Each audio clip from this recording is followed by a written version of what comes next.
My husband has a new stepmom, and she's pretty young, only 10 years older than me. Well, that's not the dilemma. I'm pregnant, and so is she. Now, in a family dinner, she announces that she doesn't believe the baby actually belongs to my significant other, aka her new son. Can you imagine the drama that unfolds when I demand, "Fine, how about we just take a DNA test? And besides, if I have to take a DNA test, you do too." Fair warning, this is going to be long. I just really wanted to share this with someone who isn't always caught up in a mess with me. There's a lot of background, but I promise it's worth it. My husband, Jay, and I just got back from our honeymoon a couple of weeks ago. This wedding has been a long time in the making. We've been together since high school, but friends all our lives. Since we didn't do anything big for the ceremony, we decided to go all out for the honeymoon. I'm talking a month and a half in all our favorite spots across the world. The best hotels, the best food, you name it, and we had it. I'm not saying any of this to brag. I just wanted to give you as accurate of a picture as possible. Considering we were gone for such a long time, Jay's father, my father-in-law, wanted to have a welcome back dinner to catch up. He's a total sweetheart, and both Jay and I adore him. So Jay accepted without running it by me first. Usually this would not be a problem. We get along great and have ever since I've known him, which is pretty much my whole life, considering our families used to live next door to each other. We moved closer to my mom's family after my dad passed, but since I stayed in the same school, Jay's family has been a big part of my life. Jay's stepmother is a different story though. Jay's mom passed away when we were in our junior year of college, and she and father-in-law have been separated for a while by then. But it still crushed both him and Jay to lose her. I think his heartbreak is why he moved on quickly and remarried, basically by the end of that year. Father-in-law married Jay's stepmother, whom I'll be calling mother-in-law for simplicity's sake. The year Jay and I graduated from college, it was a little weird that she was only 10 years older than us. And when they had their twins 3 years ago, I was a little concerned about father-in-law being too old to have young children.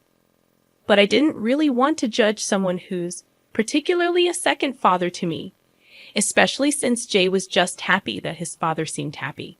Mother-in-law, on the other hand, had no trouble judging. From the get-go, she was super competitive whenever it came to anything to do with me. If Jay bought me a necklace, she had father-in-law buy her a more expensive one.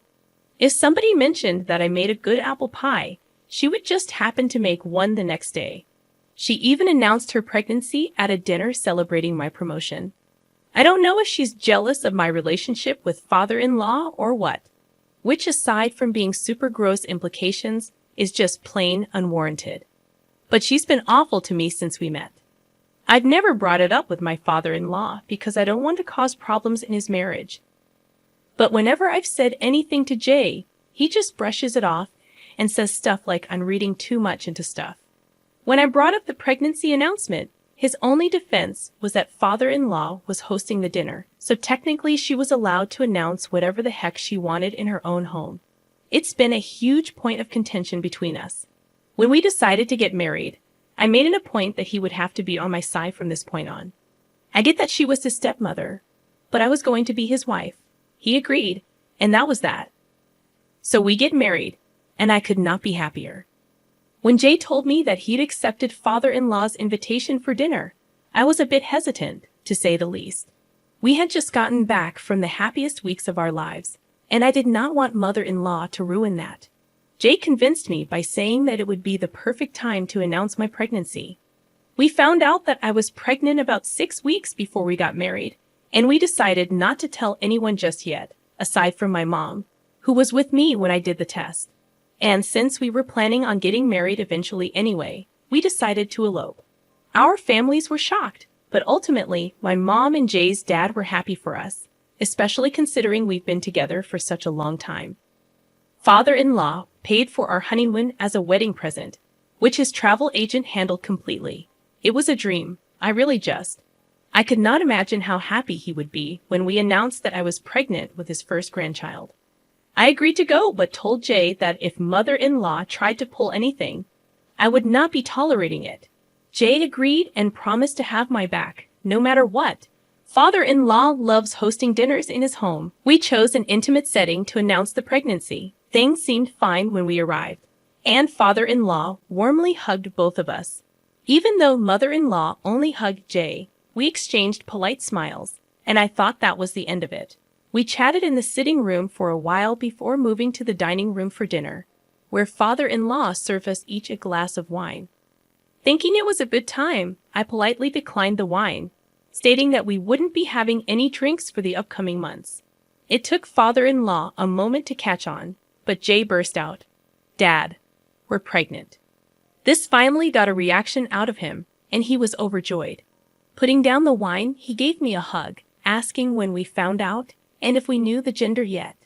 Mother-in-law, however, remained completely silent during father-in-law's congratulations and only spoke up when things calmed down, suggesting we sit down to eat. It wasn't her I wanted to share the news with anyway. As we sat down to eat, father-in-law spent most of the dinner asking us questions about the honeymoon and the pregnancy. He and Jay excitedly discussed fatherhood and the kind of father Jay would be. It was heartwarming to see my husband so excited about our growing family. At that moment, I knew I had picked the right man to start a family with. Mother-in-law kept interjecting into their talk, mainly discussing what the twins were like when they were newborns and how Jay's dad had reacted when they were born. Essentially, she redirected the attention back to herself and her kids.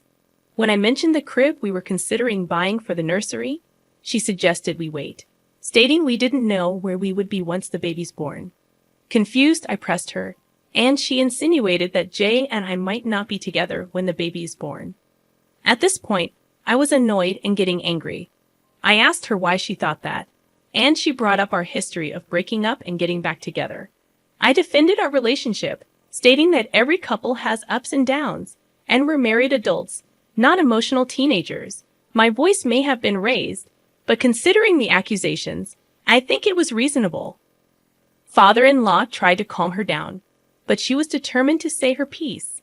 I told Jay I wanted to go home, and before he could stand up, she insisted he get a paternity test before buying the crib. Father-in-law immediately told her to shut up, and Jay walked me out, fuming on the entire car ride home. I was upset not only at mother-in-law, but also at Jay, who had promised to have my back. He sat silently while his stepmother tore me apart. He assured me he would handle it and let mother-in-law know her behavior wasn't okay, but I'll believe it when I see it.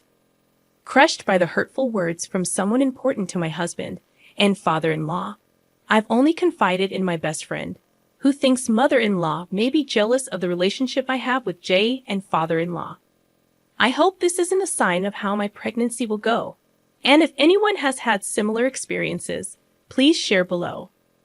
More than anything, I'm just upset that what was supposed to be a happy moment got ruined by my mother-in-law. Top comments from the original post express similar sentiments. Comment number 1 states that this isn't just a mother-in-law problem. It's a husband problem. The commenter points out that the husband should have stood up for me the moment the mother-in-law opened her mouth, especially after promising to have my back. There's concern about whether this is a recurring issue, and if the husband will continue to remain silent in the face of such situations. The commenter suggests reaching out to a support system and preparing for a potential future of defending myself and my child if the husband doesn't step up. Comment number 2 takes a different perspective, suggesting that the marriage might have happened solely because of the pregnancy, not mature love.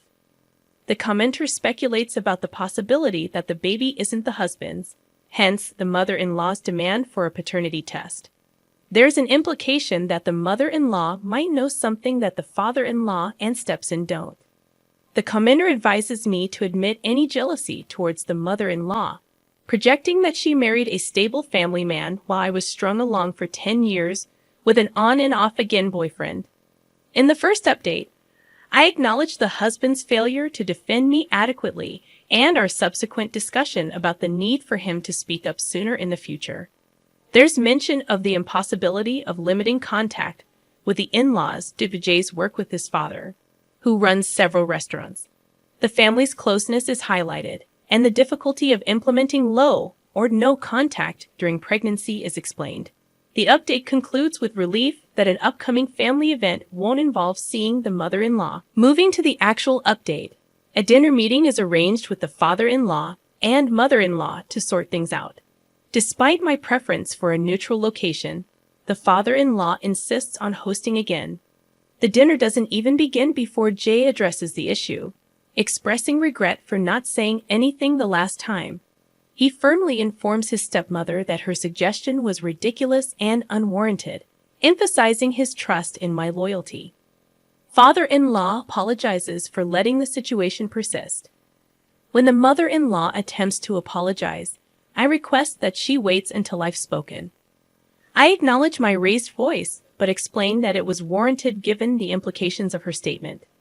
I agree to a paternity test, but only if she undergoes one as well, pointing out the inconsistency in her questioning the parentage of my unborn child, while never questioning her own children's paternity.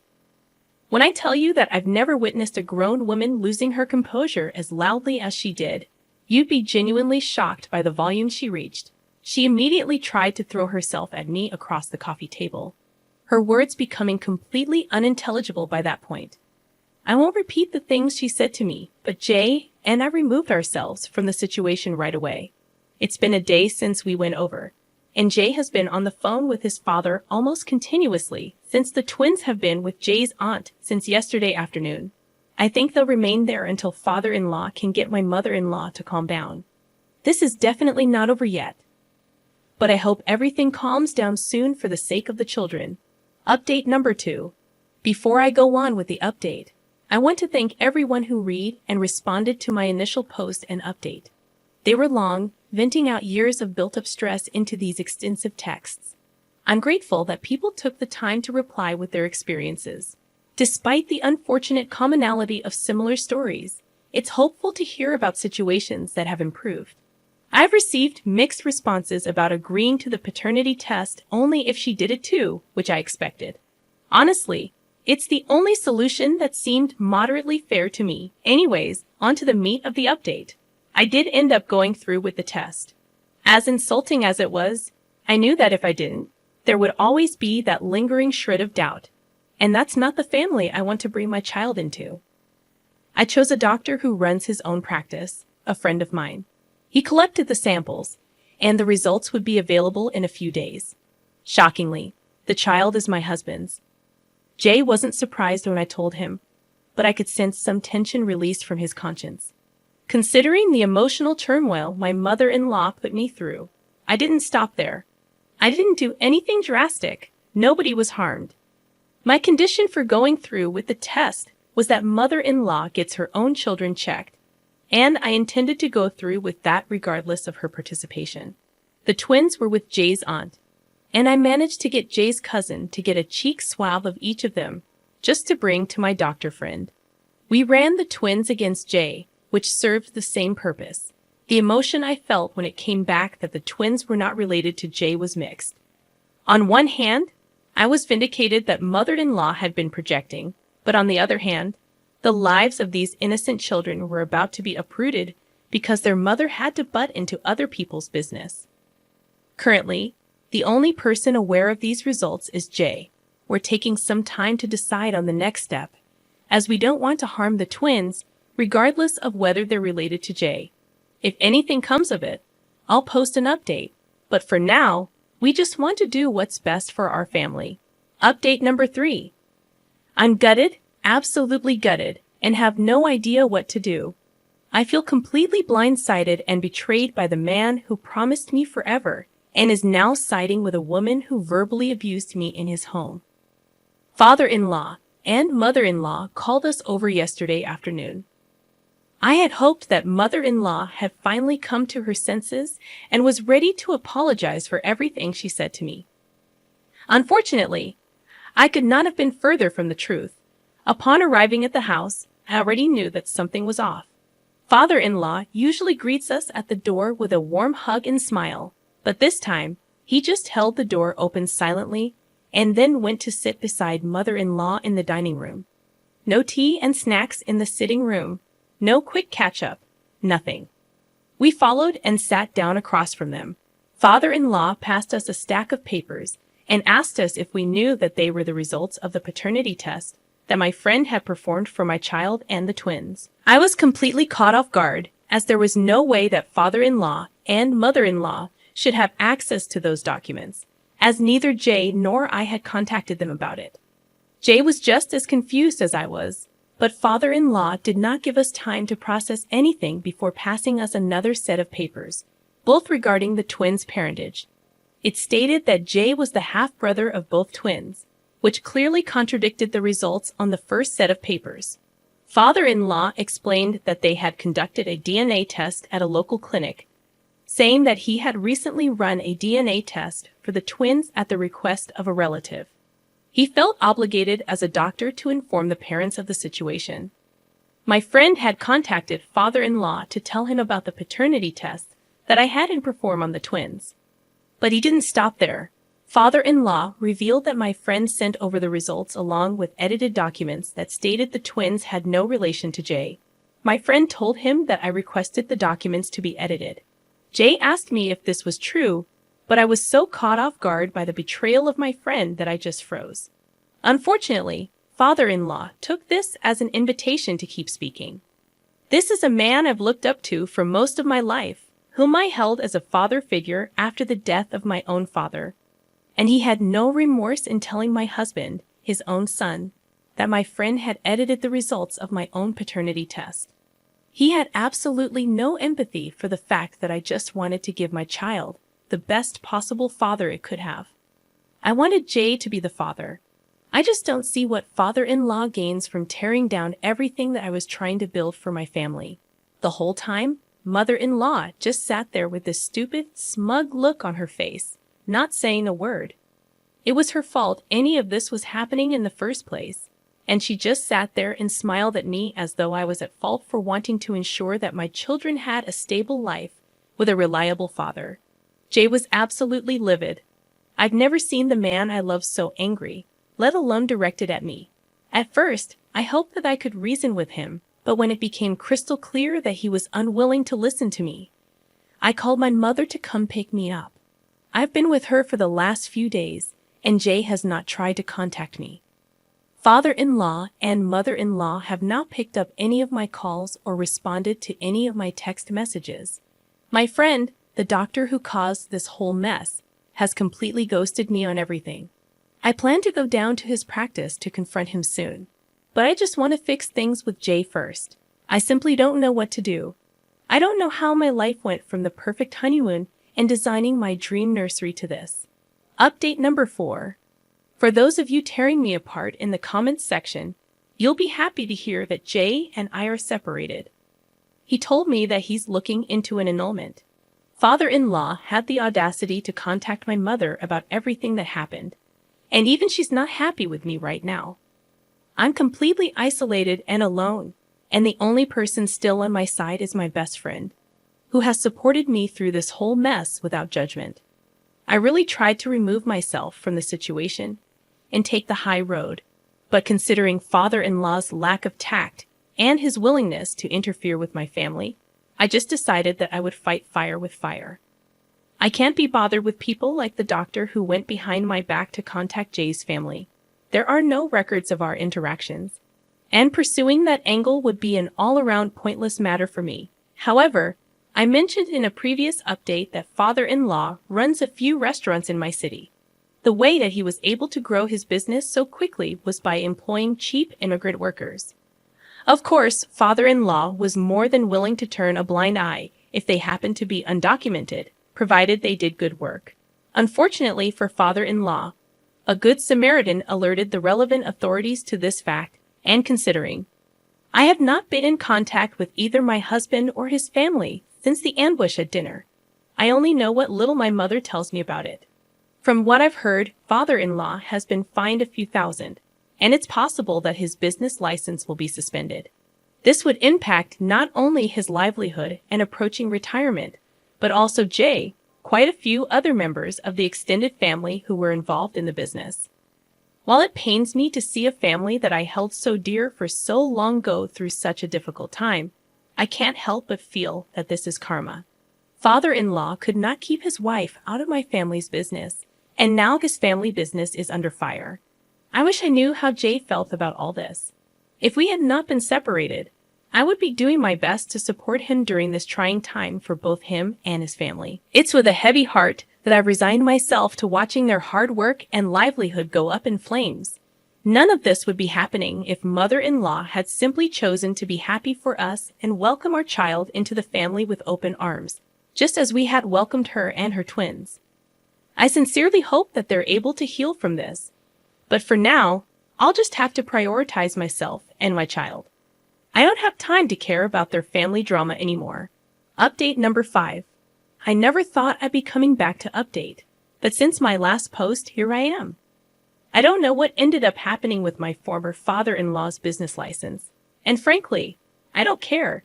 Jay and his family are dead to me, and they can continue living their picture-perfect life far away from me. I do know that he had to pay a hefty fine, and one of Jay's uncles, whom Jay was never a fan of, has taken over father-in-law's position for now. Overall, I'm more than happy with how my life has gone since exiting the toxic family. I've moved back in with my mom, who loves the company. She's come around to my point of view, given her desire to have a healthy relationship with her grandchildren, which I was so happy to see. The biggest update is that I've since started seeing the soon-to-be father of my child. We connected during a break that Jay and I were on before our engagement, and have since reconnected through a friend of my best friend. I'll be due any day now, and the father of my child will be by my side every step of the way. I'm overjoyed that I'll be able to bring my little bundle of joy into a complete family with a mother and a father who will love them unconditionally. So, thank you to those who commented on and interacted with my post positively, and to those of you who DM'd me support and my choices despite the onslaught of hate and ridicule from other commenters. It means more to me than I could ever express. I hope that each of you was able to find a happy ending that I know we all deserve. Top comments from the original post and all the updates. Comment number 1. I'm just glad everything worked out for you in the end. I know I'm going to get attacked from commenters into oblivion, but I don't care. You clearly have so much love in your heart for your family and your unborn child, and you just want to create the best possible life for them. I completely empathize as someone who grew up in a broken home with parents who were constantly at war with each other. I wish that my mother had done what you tried to do. Lord knows we would have had a better life today if she did. All the love and light to you and your kid. May your little family find peace away from the mess in your past, and may your relationship with your partner grow stronger every day. Comment number 2. I don't even know what to say. I mean, lady, you're crazy. This is what they say. Don't stick your something in crazy. Did you report his father to the authorities? You might have gotten this man's livelihood taken away. I mean, a man with 2 young children that you claim to love and want the best for, like, holy hell, you're insane. I don't even want to get into the fact that you convinced a doctor to falsify test results so that you could, get your ex-mother-in-law thrown out. Like, what was even the goal there?